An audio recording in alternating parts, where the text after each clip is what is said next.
Well, the boys, they're back on their way to another conference final. The question is, can the defending champs get to the next step going through the Houston Rockets? They've been the 1 seed, but it's been all about Golden State throughout the postseason the last number of years. Let's find out whether or not it's going to be any different against this group with the Rockets. We get in the know from the Athletic. Anthony Slater kind enough to join us. Anthony, I want to start with this. You're with this team all year long. Are we looking at the best version of the Warriors for the 2017-18 season right now heading into the playoffs that you've seen all year? Yeah, but that shouldn't be a surprise, right? Draymond Green basically was sleepwalking for 82 games and didn't play a bunch of them because of the shoulder, and then suddenly LaMarcus Aldridge shows up in Game 1, and the Defensive Player of the Year is just everywhere in that series, and he was really good against Davis, started against Anthony Davis in the second round, and when he is at that level defensively, which he was not this season, they're a completely different team. Iguodala, bad season. A lot of rumblings, is he washed up? Suddenly in the playoffs, he's playing 30 minutes a night and looking really good, hitting threes, even though in the season he was only hitting 28%. Now he's near 40% from three. And it's just an energy and a focus level that wasn't there. So, yeah, this is the best version, but it's also not surprising. Anthony, Steph had a chance to get back on the floor, healthy-ish, shake off some rust. Did those 4 games put him in a position where we'll get close to, if not 100% of the Steph Curry we know and love here in this conference final? I think so. Conditioning-wise, they're happy.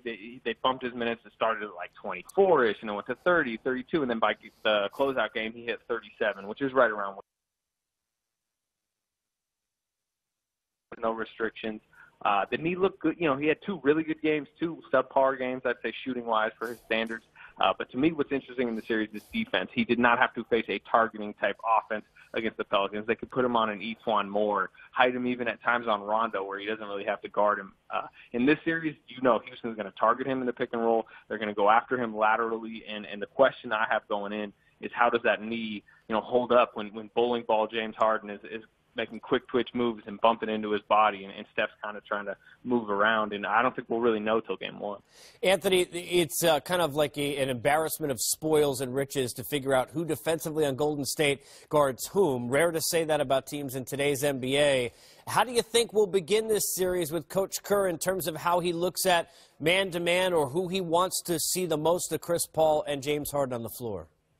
Well, the starting lineup thing is interesting right now because that, I think, dictates a lot of their matchups, and Steve Kerr's holding it very close to the vest. The presumed starting lineup would be that Hamptons 5 where they go small and Draymond's at center, but Steve may play it, maybe coy early on. I could see him going Looney at center. But I think Draymond's going to mostly guard Capella or a big. If Houston goes small, maybe he's guarding Tucker. But as far as Harden and, Paul go, I think Klay Thompson's going to get one of the two. They love Klay Thompson on guards, chasing people around. He's kind of their bulldog, all-defensive type guy. Iguodala will get his, shifts on those 2 guys. And then I think Kevin Durant, they really like Kevin Durant guarding on-ball guys. They believe it gets him engaged. When he's off the ball, sometimes he gets back cut. Sometimes he forgets to box out. He kind of falls asleep. But when you put him on the ball and say, hey, you got to guard James Harden, the MVP, he gets really kind of going. He feels like it challenges him, and then suddenly their entire defense seems to get going when Durant's like that. So I can see a lot of Durant on Harden or Durant on Paul. Anthony, obviously the Rockets are a better team. They've even added some tougher guys, Bamute, Tucker. The likes of those 2 certainly will help. But from what you've seen this year, and you've watched this team in this matchup over the years, give me a reason why we should believe maybe the Rockets have a better chance. Give me the other side of it. What do you see if you're the Houston side watching the team you've covered all year?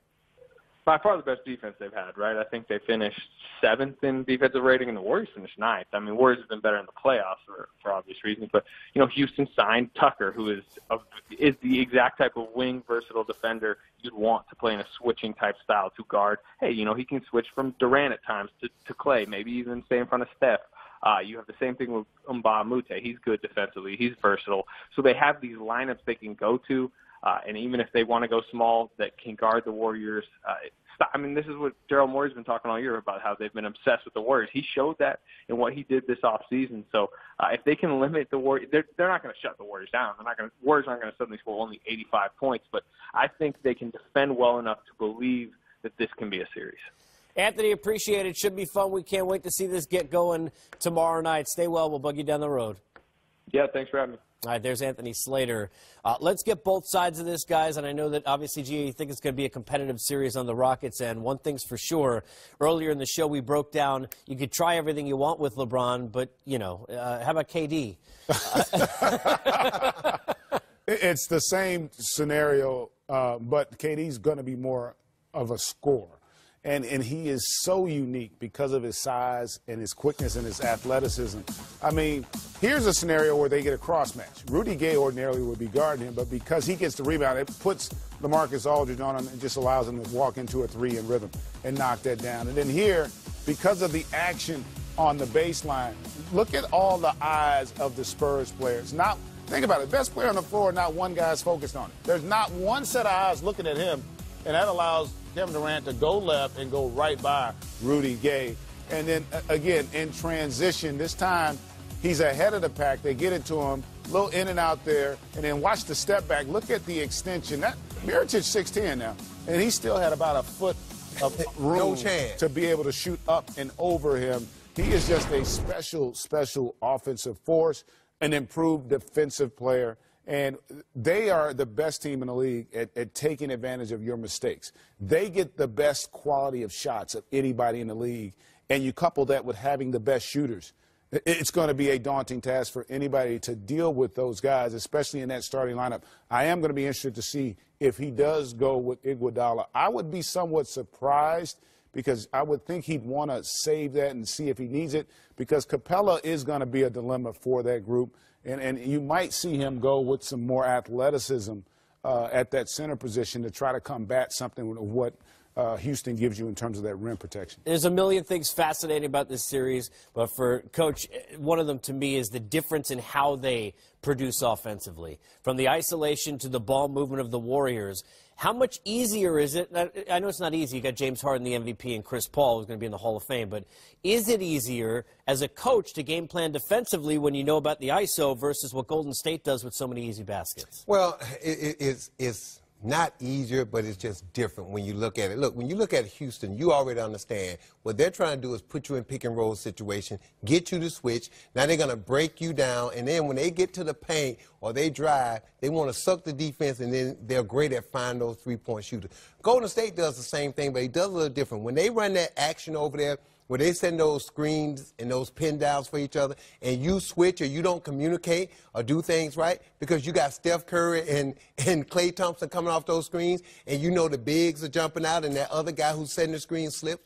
And to Greg's point when he showed that video, the reason everybody was so focused on that screen action is because you got Klay Thompson and Steph Curry coming out. So them four guys, the guards are saying, look, I'm locking and trailing. The bigs know they got to step up and hedge. So with all that's going on, now the guy guarding the ball, who's the second best player in the NBA, arguably, he's got a one-on-one situation, and he's bigger, quicker, faster, and can shoot over anybody that you have. So that's the dilemma with Golden State. Not only do they execute their offense, but they got guys that when the play breaks down, they can go one-on-one, break you down, and still score. I want to ask you about Chris Paul. Had a fantastic, really career-defining kind of moment, that 41-point game. But so many times switched with Gobert, who was kind of afraid to get too close because he didn't want him to go by, so he gave up a lot of shots. Can Golden State kind of manage that a little bit easier with guys like Draymond and KD who have some size if he gets switched up? Or are they going to have the same problem maybe that the last That's why I'm interested to see how he goes. Their Death Star Hampton lineup, they don't have rim protection with that lineup. Capella is a problem. And so the fact that they can also space the floor. Remember, Capella's getting free runs. That's part of it because you got to honor the three-point shooting that Houston presents. So they're going to be able to create problems from a matchup standpoint. It's going to come down to how good are the rotations. Can you get good one-on-one coverage? Listen, they're a good defensive team, Golden State, and they're going to have some success. But both teams, in a sense, they're going to be able to score. Neither team's going to be held to 85 in this series. Both teams are going to be able to score. It's going to come down. I always felt like when you get two heavyweights like this, there are going to be two to 3 minute stretches in each half that are going to determine the outcome of the game. Those stretches, sometimes they're with your bench players, sometimes they're with your starters. Those stretches sometimes either create separation or momentum and allow you to seize a game. And I think this is a kind of series that we're going to see that play out and who manages those stretches best. I mean, Golden State has more experience. They're more comfortable. They've dealt with more adversity. But Houston's going to be hungry, and they really believe that they can win the series. You got to bump Capella in that high screen roll, because the problem with most teams have, when James Harden and Chris Paul come off their screen, they let him roll unabated to the basket. The timing for those lobs are there. You got to bump him, impede his progress, so now you don't have that timing. So now if he's late getting to that spot, now you can kick out to those three-point shooters. Boy, other teams are trying to outshoot Houston and Golden State, which blows my mind. Take the bait. Take the easy two when they give it to you and call it a win. But if you let Capella roll down the hole and get those lobs, when he's 10 for 12 from the field, you're going to lose because he's shooting too good a percentage. One of the many questions we have heading into our game today, how will Brad Stevens guard LeBron? Who will be on him first? We might have an answer. Starting lineup is out. In it, Marcus Morris. Will he be the one first in charge of trying to slow down the King?